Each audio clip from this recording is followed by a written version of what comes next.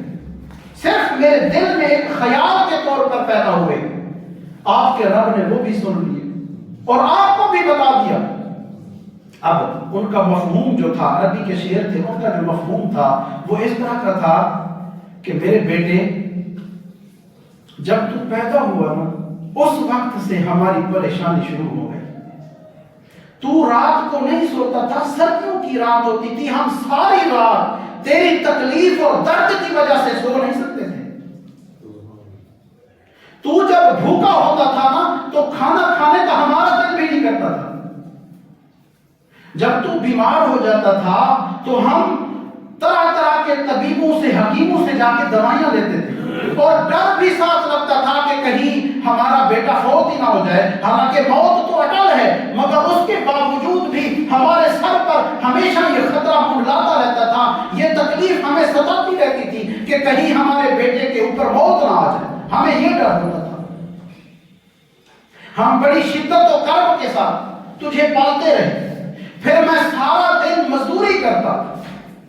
میں دھوپ چھاؤں نہیں دیکھتا تھا،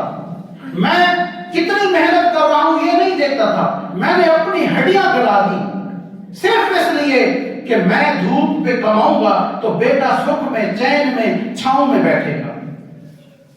آسرا کیا تھا؟ آسرا یہ تھا کہ بیٹا بڑا ہوگا، میں بوڑھا ہو جاؤں گا، یہ جوان ہوگا تو میں اس کے پروں کی چھاؤں میں بیٹھ کے اپنے بڑھاپے کی زندگی گزاروں گا۔ مگر تو نے کیا کیا؟ تو نے کیا کیا؟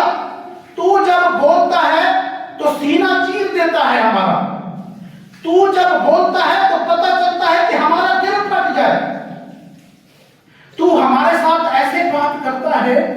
کہ کوئی آقا اپنے غلام سے بھی ایسے بات نہیں کرتا، کوئی پڑوسی اپنے پڑوسی سے بھی ایسے بات نہیں کرتا، تو ہمارے ساتھ ایسے بات کرتا ہے۔ آج تو نے ہماری شکایت کر دی کہ ہم تمہارا مال کھا رہے ہیں، تجھے وہ نظر نہیں آیا کہ جو ہم نے کما کما کے تمہارے اوپر خرچ کیا،